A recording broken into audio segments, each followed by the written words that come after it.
high blood pressure and protein needs. Hypertension, as high blood pressure is medically called, is important because it is a major risk factor for 3 serious conditions: stroke, heart attack and kidney disease. In the past, the first thing that a person with frequent high blood pressure was told was to do was to cut out salt, lose weight, stop smoking and learn some stress reduction exercises. The new thinking only changes the way that the salt is handled, while the other suggestions are still valid and greatly encouraged. There are over 73 million Americans with hypertension, source, Lewis, 2009, and several steps that most doctors agree that they should be taking to manage their health are, monitoring their blood pressure daily, monitoring their weight, monitoring their intake of all nutrients. Having a high blood pressure reading once or twice does not automatically relegate you to the hypertension club, nor does it automatically mean that you will need to take medications for the rest of your life. Blood pressure readings can be influenced in the doctor's office by illness, anxiety about the visit and just plain nervousness at being there, a phenomenon that doctors call white coat hypertension. However, repeated high blood pressure readings, especially when they are done with your home monitor and are consistent with what is being noted at the doctor's office, is a sign of trouble and will probably get you a prescription medication, a list of lifestyle and dietary changes and higher rates on your health insurance. Blood pressure readings are normal when the reading is 120/80 or lower for those 18 and older.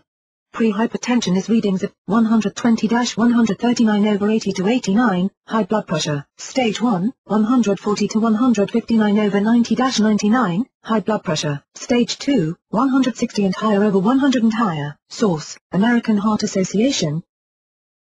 The risk of continued high blood pressure. High blood pressure is a major risk factor for a number of diseases including heart disease and stroke, kidney disease. It is the #1 risk factor for a condition called chronic kidney disease or CKD, and others. The more risk factors that you have for other conditions, including obesity, smoking and family history, the more vigilant you should be about monitoring your blood pressure and taking the steps to get it under control once and for all. Not all doctors will immediately prescribe medications, especially if you fall in the category of pre-hypertension. However, if you do not stop smoking, lose weight, reduce stress and learn the importance of good nutrition, including the right vitamins and minerals that your body needs every day, you will not only develop full hypertension, you will join the ranks of the millions who have to take daily meds to combat and control the condition. There are 2 types of hypertension, primary or essential hypertension, which is a standalone condition, and secondary hypertension, which is caused by another disease or condition, such as kidney disease. Just under 30% of all American women, ages 18 to 74, have some degree of high blood pressure, and this number increases with age. It is more prevalent in African American women, and 80% of African American women over 65 have high blood pressure. Source, Hammer, 2005. Chronic kidney disease, CKD, is a serious condition of the kidneys that can be caused by high blood pressure. Ironically, CKD itself can cause high blood pressure.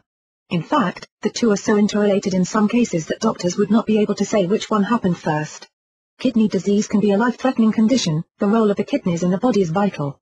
Kidneys filter waste products from the blood and play a role in maintaining proper blood volume. While we can live with one of these bin-shaped organs, it puts a huge strain on it and may lessen its ability to accomplish its daily work. Once a kidney is damaged, the chance of moving further through the kidney disease process and developing renal failure becomes even higher. Heart disease kills over 16 million adults worldwide and accounts for around 30% of all deaths.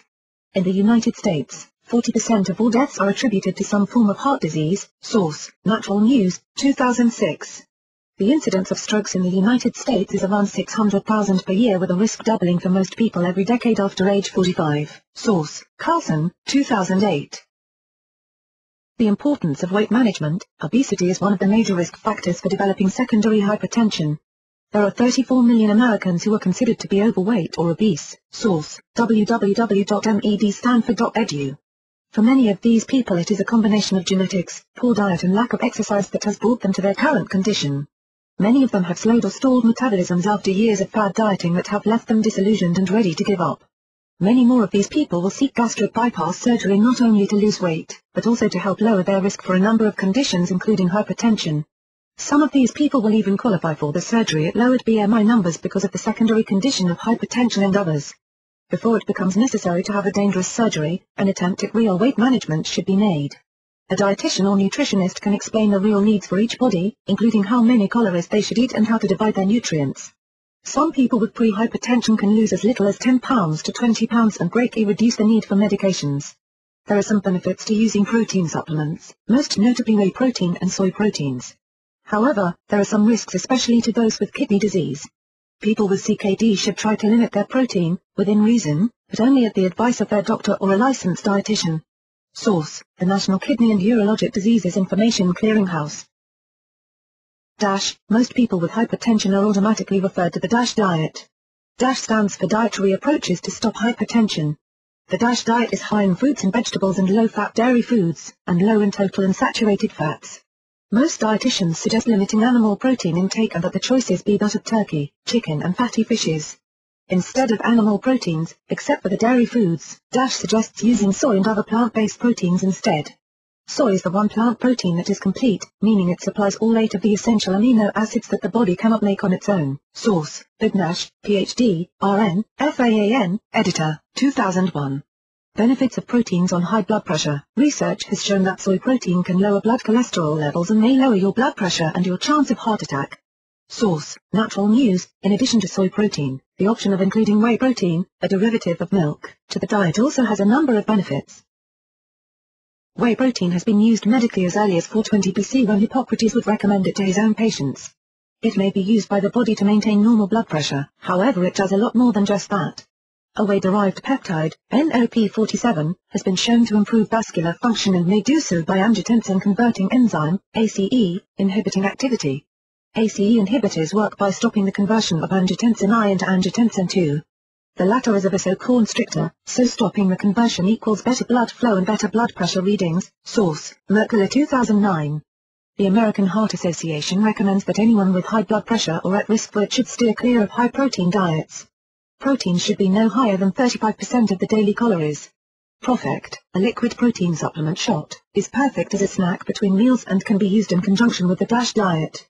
It is small, less than 3 fluid ounces, and gives 25 grams of protein per serving, giving a healthy boost in a much smaller size and without being extreme in calories, 100 calories each serving, or in protein.